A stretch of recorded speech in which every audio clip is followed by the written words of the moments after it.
Hello, welcome back to Uncle Benny's Garage. This is Campy, my Fleetwood Avalon pop-up camper. It's a great camper. The few times we've used it, we've really enjoyed it.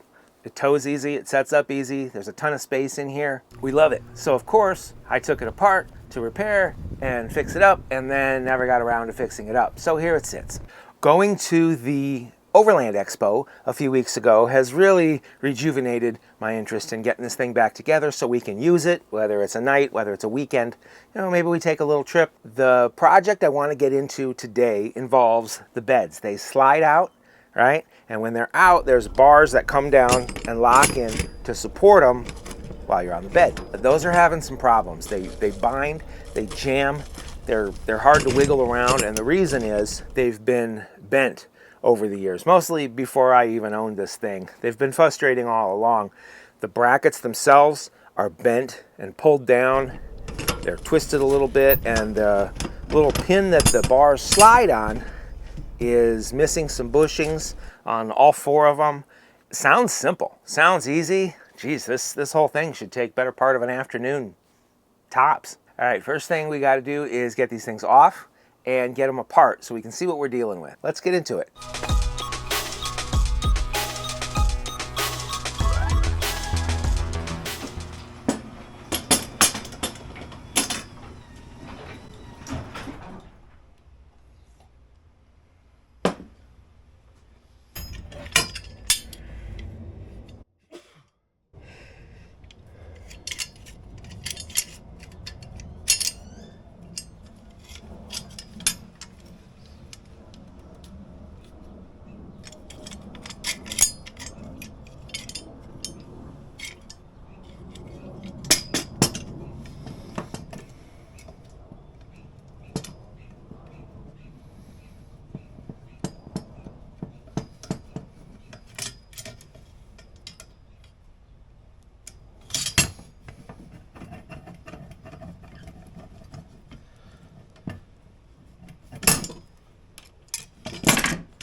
So these are under there, and you go to use them, and they slide out, and then they lock in the thing. Problem is, they get yanked on and tweaked, and then it bends the little rails a little bit. And then once they're bent a little bit, it cascades from there, because then they bind up a little more, they bounce around, they come out of the little slots, right? And then you just pull on them. It gets really frustrating. It's a small thing that it just while you're setting up. So like this one, the little outside bushing's completely missing. It's bent enough that the whole bolt can go through there and come out if it moves around too much. So the key is to get them back to nice, and then be nice to them so they don't get damaged at all, because a little damage leads to more damage, and then you end up with something like that. Now, you can buy these, or at least you used to. I found the ads online. I don't know if they're still available through Coleman.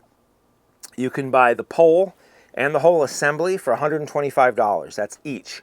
So all four of them, that would be $500 to replace them. I found another place where you could get just the bracket with the hardware and not the pole, and those were $75 a piece. So that would be $300 to replace them all the way around. I don't want to spend $300 or $500, and I'm not afraid to mess things up, so let's give it a shot.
All right, these bushings.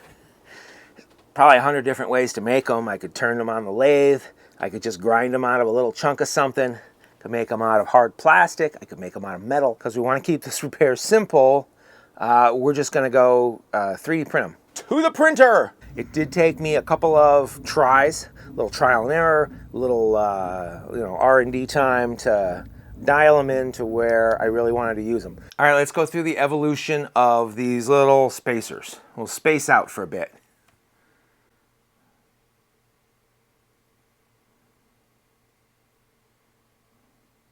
So when I first took them apart and I said, oh, okay, we got these little foam squishy ones, right? So I kind of measured them and I made some little plastic ones to replace. Boom. Then I was like, well, you know what? They were squishy to begin with. We'll make squishy ones. So I did the Ninja Tech TPU and I made some squishy ones. Same dimensions. There was another step because I decided they needed to be squishier than just the thing. So the first ones I printed, I think they were my generic 15% infill, 2-layer wall thickness, that kind of a thing. So then I knocked it down to 5% infill and got them a little squishier, right? Okay. Then we assembled them and I decided, well, let's make them a little skinnier because we wanted that extra space on there. So that ends up being 2 millimeters on either side. So we went down 4 millimeters total for that extra wiggle room. And while I did that, I went even less. I went 0% infill and 1-layer wall thickness, and they are super squishy, and that's what we ended up going with. So a couple little trials and errors, got the one we need. I don't know if it's worth putting the files online, if anybody else is doing this. I guess I will, but really they're just simple little things.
Ugh.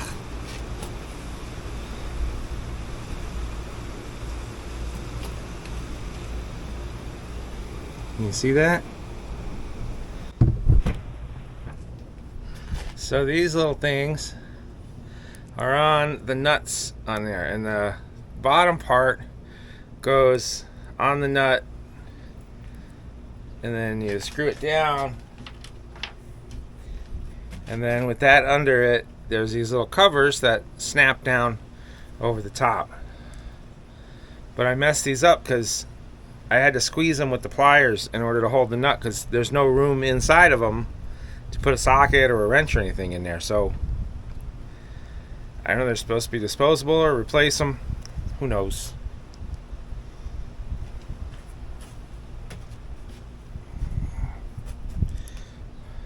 But we won't be reusing them.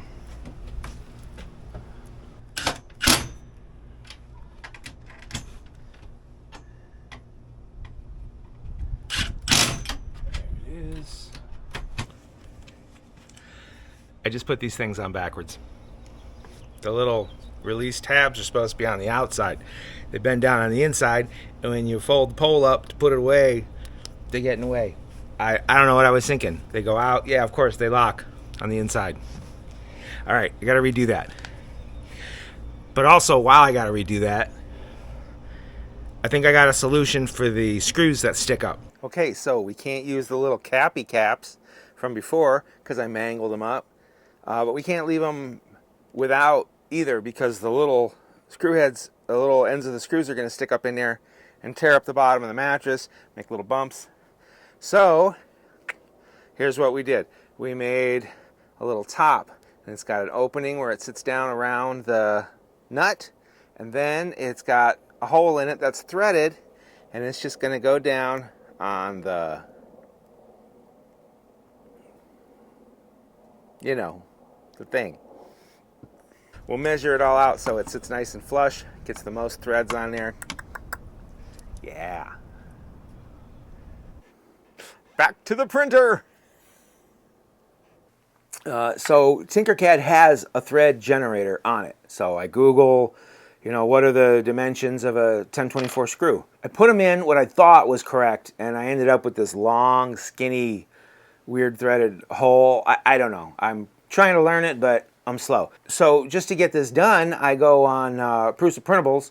Sure enough, somebody has a 1024 nut and bolt as a file on there. You just download that, boom, make it a negative, add it into your thing, and you've got threads. I printed up these little caps, right? And they have the threads in there. But when you print something, sometimes it's not quite as exact as you want. The plastic oozes out just a little fraction of a millimeter, and it'll make it really tight in there. So you can force a screw through there to clean it up. I thought, hey, I'll just run a little tap, little thread chaser, boom, boom, boom, clean it up nice, right? So, all right, so you look at the little map, tells you where your things are. Bam, I need a 1024. It's over here. I look for the 1024, but lo and behold, this one's metric. It's a 6'1". 6'1"? That's weird. All right, maybe they just got switched, right? So 6mm 1 is over here. And, nope, that's a 6'1" as well. So how did I get two 6'1s and no 1024? This one is a different brand. I wonder if I broke that one at one point and went to McFadden's or something and got another one, and they gave me the wrong one, and I just had that ever since. I don't know. That store's really going downhill. But now I don't have a 1024. Man.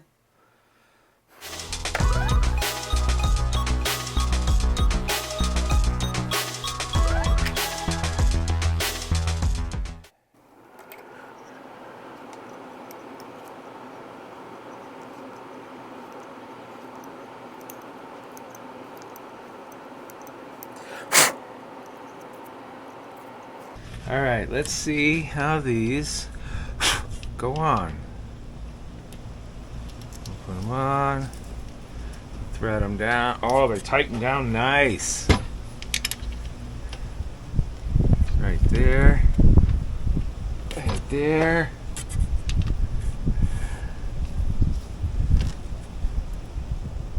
Oh yeah, now they won't hurt the mattress. That's good. Good.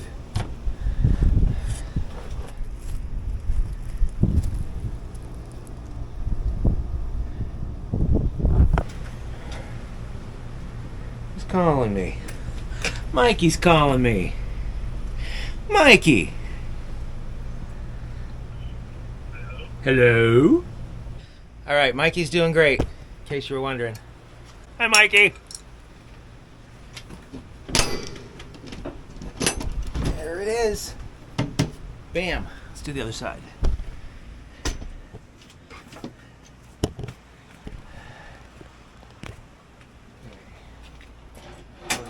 Nub.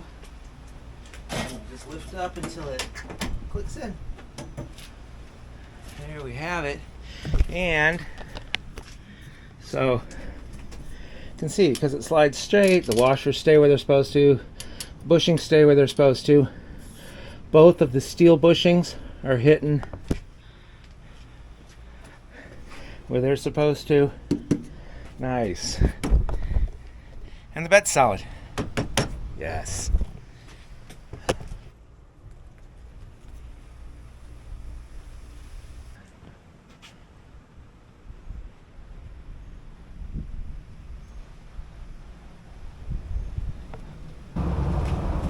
And take it apart.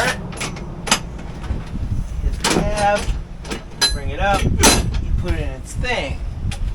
You hit the tab. Oh, you pull the tab. Tab. Bring it up. Put it in its thing. Oh, they move so nice and free. Let's do the other side.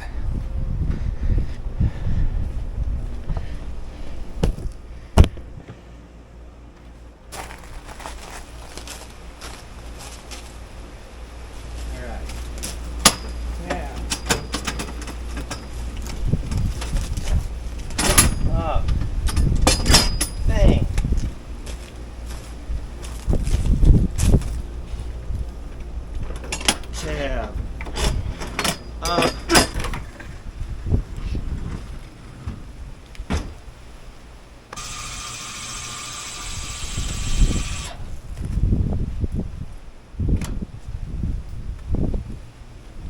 Well, that's that.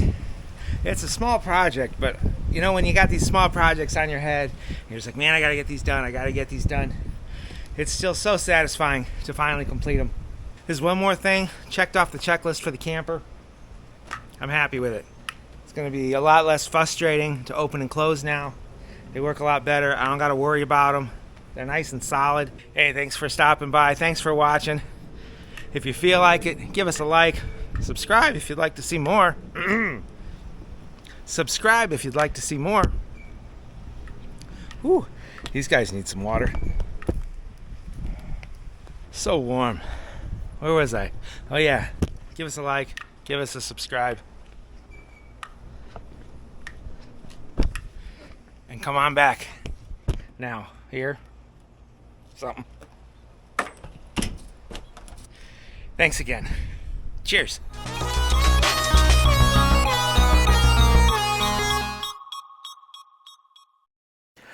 Campy the camper is our camper and we really like it.